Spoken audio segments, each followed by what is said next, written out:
Hi guys, இன்றைக்கி என்ன topic அப்படின்னு தெரியுமா? அதாவது எனக்கு ரொம்ப நாளாகவே இந்த விஷயத்த ஷேர் பண்ணணும்னு தோணுச்சு. அதையும் தாண்டி நான் சொல்ல போகிற விஷயம் அப்படிங்கிறது என்னென்னா, எல்லாருடைய லைஃப்லையுமே கண்டிப்பாக நடந்திருக்கும். அந்த விஷயம் நம்ம மனசை விட்டு நீங்கிருக்காது, ரொம்ப வேதனையாக இருக்கும். எப்போ நினச்சாலும் நம்ம கஷ்டப்படுவோங்க. எதை பற்றி தெரியுமாங்க? நம்பிக்கை துரோகம். நம்பிக்கை துரோகம் அப்படிங்கிறது லைஃப்பில் எல்லாருமே அனுபவிச்சிருப்போம். ஒரு தடவையாவது யாராவது கண்டிப்பாக இந்த விஷயத்த பண்ணியிருப்பாங்க. ஸோ அதை பற்றி தான் நான் இப்போ பேச வந்திருக்கேன். வாங்க வீடியோக்குள்ளே போகலாம் ஃப்ரெண்ட்ஸ். ஸோ என்னென்னா, இப்போது நம்பிக்கை துரோகம் அப்படிங்கிறது ஈஸியாக நம்பிக்கை துரோகம் பண்ணுறவங்களுக்கு அமைஞ்சிருது. அதில் பாதிக்கப்படுறவங்க எவ்வளோ ஒரு வேதனை அனுபவிப்பாங்கன்னு தெரியுமா? அது சொல்ல முடியலைங்க. அந்த நம்பிக்கை துரோகத்தை பற்றி உங்களை முழுசாக நம்பியிருப்பாங்க. முழுசாக நம்பினவங்களையே நீங்கள் இந்த அளவு துரோகம் பண்ணியிருக்கீங்கன்னா, உங்களை நம்பி தான் வந்திருப்பாங்க. ஏதாவது ஒரு விஷயத்த உங்களுக்கு ஷேர் பண்ணியிருப்பாங்க, இல்லை இந்த பொருளை நீ பத்திரமா வச்சுக்கோ அப்படின்னு சொல்லியிருப்பாங்க, இல்லை உண்மையான அன்பை வெளிப்படுத்தியிருப்பாங்க. எல்லாமே சொல்லலாங்க. அதில் ஒரு சொடக்கு போடுற செகண்டில் துரோகம் பண்ணிங்கன்னா அந்த மனசுங்கிறது உடஞ்சிருங்க. ஸோ நம்பிக்கை துரோகம் அப்படிங்கிறது ஈஸியாக போயிடுது நம்பிக்கை துரோகம் பண்ணுறவங்களுக்கு. அதை அனுபவிச்சவங்களுக்கு நிறையவே தெரியுங்க. இப்போ எக்ஸாம்பிள் சொல்லப்போனால், இப்போ ஒருத்தங்க மேலே ஒரு காதல் வச்சுருக்குறாங்க, அன்பு வச்சுருக்காங்க அப்படின்னா, என்னோடய உயிரே நீ தான், உனக்காக நான் எல்லாமே செய்வேன்னு சொல்லி 2 பேரில் ஆணாக இருக்கட்டும் பெண்ணாக இருக்கட்டும் 2 பேரில் யாராவது முழுமையான அன்பு ஒருத்தங்க மேலே வச்சுருக்காங்க அப்படின்னா, அவங்க மேலே இருக்கிற பாசம் அன்பு எல்லாத்தையுமே ஒரு செகண்டில் நீ எனக்கு வேண்டாம், நான் நினச்சது வேறு, நீ இருக்கிறது வேறு, நீ என் லைஃபுக்கு செட் ஆக மாட்டேன் அப்படின்னு சொல்லி எத்தனை பேரோட லைஃப் ஸ்பாயில் ஆகிருக்கு தெரியுமாங்க? எத்தனை பேர் தப்பான முடிவை எடுத்திருக்காங்க தெரியுமாங்க? இந்த மாதிரி துரோகம் பண்ணுறவங்களுக்கு ஏங்க அந்த மாதிரி பண்ணணும்? அது ஃபஸ்ட்டே நீங்கள் சொல்லிடலாமே. அவங்கக்கிட்டேருந்து சில பேர் என்ன பண்ணுவாங்க தெரியுமா? அவங்கக்கிட்ட இருக்கிற ஏதாவது ஒரு பொருளுக்காக தான் அவங்கள விரும்பியிருப்பாங்க, இல்லை அவங்க மேலே ஏதாவது ஒன்று ஒரு பாசமோ ஏதோ ஒன்று வச்சுருப்பாங்க. அவங்களுக்கு அந்த பொருள் கிடச்ச உடனே வச்சுக்கோங்களேன், அவங்கள நம்பி எல்லாமே ஷேர் பண்ணி எல்லா பொருளையுமே கொடுத்தவங்களுக்கு ஒரு செகண்டில் துரோகம் பண்ணிடுறது ஈஸியாக போயிடுதுங்க. என்னங்க நினச்சிக்கிட்டு இருக்காங்கன்னு புரியலை. அது மட்டும் இல்லை, சில நம்பிக்கை துரோகங்கள் இன்னொன்று இருக்குது தெரியுமா? அதாவது இப்போ ஏதாவது ஒரு வழக்கில் ஒருத்தங்க ஒரு மெயின் விட்னஸாக இருப்பாங்க, சரிங்களா? அவங்க நான் சொல்கிறேன், நான் சாட்சி சொல்கிறேன், ஒன்றும் பிரச்சனை இல்லை, இவன் செஞ்சுருக்கான் தப்பு அப்படி இப்படின்னு சொல்லி நல்லா பில்டப்லாம் ஏற்றிக்கிட்டு கோர்ட்டுக்கு வந்துடுதான் அது வந்துடுன்னு சொல்லிடுவாங்க. போயிட்டு அவங்க எக்ஸ்பெக்டே பண்ணியிருக்க மாட்டாங்கங்க. அந்த கூட்டு வந்தவங்க டக்குன்னு மாற்றி பேசிடுவாங்க. என்னடா இது, எதுக்கடா மாற்றி பேசினா என்ன ஏதுன்னு தெரிஞ்சதுக்கப்புறம் தெரிஞ்சிருக்கும். அவங்கக்கிட்ட வாங்கியிருப்பாங்க பைசா வாங்கி அவங்க உண்மையான ஜெயிக்க வேண்டிய அந்த கேஸையே அந்த நான் சொல்ல வந்திருப்பார் பாருங்க, அவங்க மாற்றி விட்டு போயிடுவாங்க. அந்த ஆளுக்கு எவ்வளோ பெரிய நம்பிக்கை துரோகமாக இருக்கும். ஏன் அதை அந்த அந்த சொல்ல வந்த ஆள் முதல்ல நீங்கள் சொல்லாமலே போயிருக்கலாமே. இவ்வளோ தூரம் அவர் கோர்ட்டுக்கு அந்த இடத்துல அவமானப்பட்டு கூடமிட்டு அவங்களுக்கு ஏன் அந்த வேதனை வந்திருக்கணும்? ஸோ அந்த மாதிரி நம்பிக்கை துரோகங்கள் நடக்குது. இன்னொரு நம்பிக்கை துரோகம் இருக்குங்க.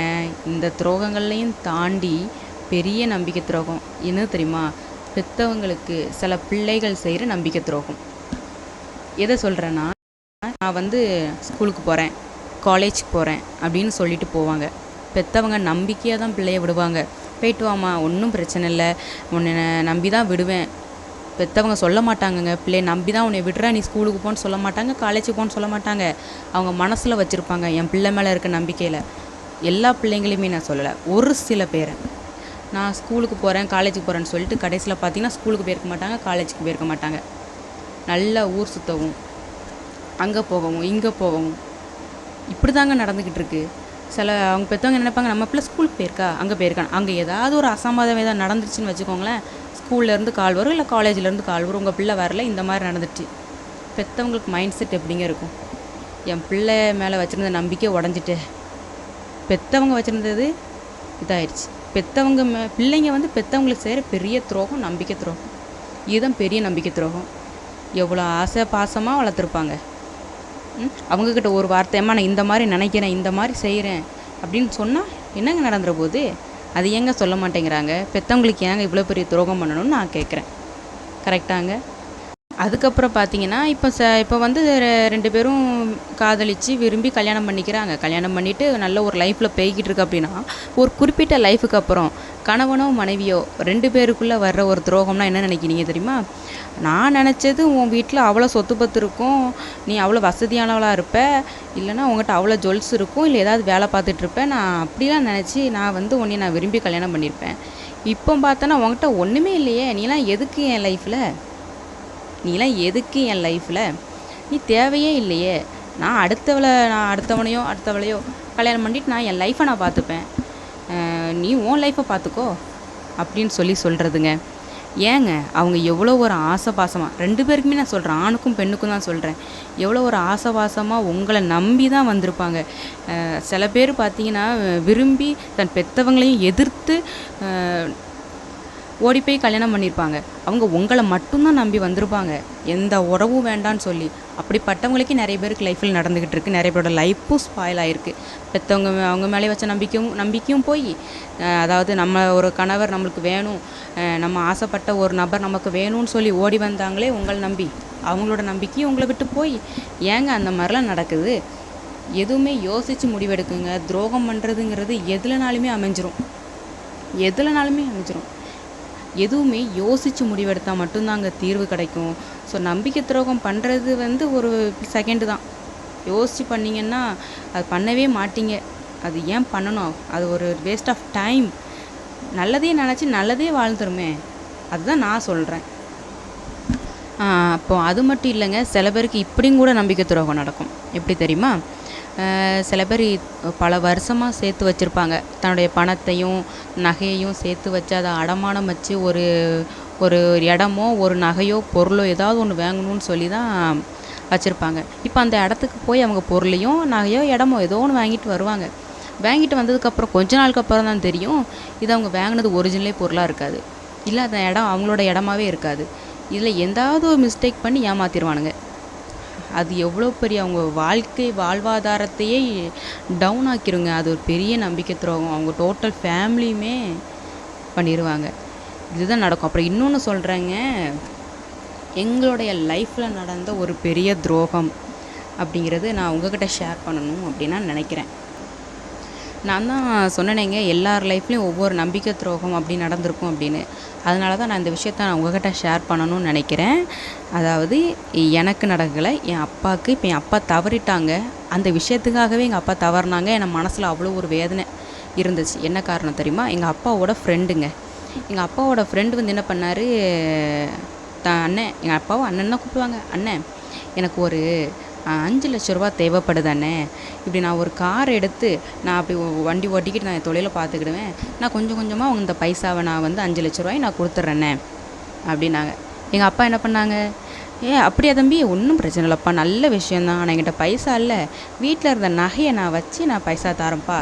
எதுக்காகன்னா, எங்கள் அப்பாவோட நண்பர், அதாவது தம்பி மாதிரி, கூட பிறந்த தம்பி மாதிரி அப்படிங்கிற விஷயத்துக்காக நம்பிக்கையின் பேரில் எங்கள் அப்பா அந்த ஆளுக்கு பைசா கொடுத்தாங்க. 5 லட்ச ரூபா எங்கள் வீட்டில் இருந்த நகையை எல்லாத்தையுமே வச்சு தான் கொடுத்தாங்க. அந்த ஆள் என்ன பண்ணார், எங்கள் அப்பாவோட ஃப்ரெண்டு என்ன பண்ணார், 5 லட்ச ரூபாயை வாங்கிட்டு,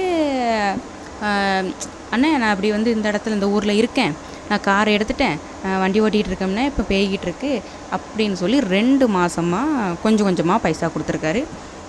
எவ்வளோன்னா ஒரு 25,000 கொடுத்துருக்காரு.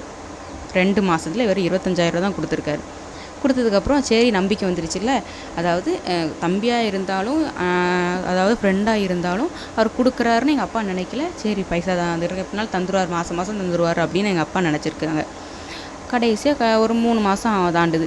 அப்பா ஃபோன் அடிச்சிருக்காங்க. எதுக்கு, பைசாக்காகலாம் அடிக்கலை, தம்பி எப்படிப்பா இருக்குது, எப்படிப்பா பெய்கிட்டு இருக்குது, வண்டியெல்லாம் நல்லா ஓடுதா அப்படின்னு கேட்க தான் ஃபோன் அடித்தாங்க. அவர் எடுக்கலை. சரி ஏதோ வண்டி ஓட்டிக்கிட்டு இருப்பார் போல் சொல்லிவிட்டு ஒரு 2 நாள் கழித்து மறுபடியும் அடிக்காங்க. அப்பவும் எடுக்கலை. 10 நாள் அடிக்காங்க, அப்பவும் எடுக்கலை. கடைசியில் பார்த்தா இப்போ வரைக்கும் ஃபோன் அடித்தாலும் அவங்க எடுக்க மாட்டாங்க, ஏமாற்றிட்டு போயிட்டாங்க. நீங்கள் கேட்கலாம், அதாவது தம்பி அண்ணன் தான் சொல்கிறீங்களே, அவங்க வீட்டுக்கு போய் நீங்கள் பார்க்கலாமே அப்படின்னு. எப்படி? கடைசியில் தான் தெரிஞ்சிச்சு அவங்களுக்கு இதே வேலையாக தான் அமைஞ்சிருக்கானுங்க அப்படின்னு. நல்லா சொந்த பந்தம் அப்படின்னு நெருங்கி வந்துட்டு, அதுக்கப்புறம் பார்த்திங்கன்னா ஒவ்வொரு ஊராக விட்டு காலி பண்ணி போகிறது தான் அவங்களுக்கு ஜோலியாகவே இருந்திருக்கு. கடைசியில் பார்த்தீங்கன்னா 5 லட்ச ரூபாயும் போய் நகையும் போய் அதுவும் கொரோனா டைமில் நாங்கள் மாட்டிக்கிட்டோங்க. ஏன்னா நகையை கொண்டு பேங்கில் தானே வச்சுருப்பாங்க, நகைக்கு வட்டி கட்டணும், வீட்டோட சூழ்நிலையை பார்க்கணும் அப்படின்போது என்னங்க பொழப்பு இருக்கும். சாப்பாட்டுக்கே கஷ்டப்பட்டாங்க. கொரோனா டைமில் இருந்தவங்களுக்கு நல்லாவே தெரியும் என்ன பண்ணியிருப்பாங்கன்னு. எல்லா நம்பிக்கையும் உடஞ்சி போச்சு, எல்லாமே முடிஞ்சு போச்சு. எங்களுடைய குடும்பமும் வந்து டவுன் ஆயிடுச்சு. இதுக்கு முந்தின வீடியோவில் கூட சொல்லியிருப்பேன் நான் ரொம்பவே கஷ்டப்பட்டிருப்பேன் அப்படின்னு. அந்த வீடியோ பார்க்கலன்னா கூட நீங்கள் போய் பார்த்துட்டு வாங்க. ஸோ நம்ம இதில் பெரிய நம்பிக்கை துரோகம், எங்களுடைய லைஃப்பில் நடந்த நம்பிக்கை துரோகம். இன்னும் வரைக்கும் அவர் எங்கே இருக்காருன்னு தெரில. வீடியோ பார்த்தாருன்னா மேபி பார்த்தாருன்னா பார்க்கலாம், சொல்ல வாய்ப்பில்லை. சரி ஓகேங்க, எனக்கு சொல்லணுன்னு தோணுச்சுங்க. என்னென்னு தெரில, திடீர்னு தான் இதை பற்றி பேசணும்னு எனக்கு தோணுச்சு. ஸோ தெரில யார் யாருக்கெல்லாம் அந்த வீடியோ பிரோஜனமாக இருக்குன்னு. ஸோ எனக்கு சொல்லணும்னு தோணுச்சு, அதுக்காக தாங்க. ஓகேங்க, அந்த வீடியோ பிடிச்சா லைக் பண்ணுங்கள், ஷேர் பண்ணுங்கள், சப்ஸ்கிரைப் பண்ணுங்கள். முக்கியமாக நம்மளுடைய சேனலுக்கு உங்களுடைய ஆதரவு கொடுங்க. ஏதாவது தப்பாக பேசியிருந்தால் மன்னிச்சிருங்க. ஓகேங்க, பாய்.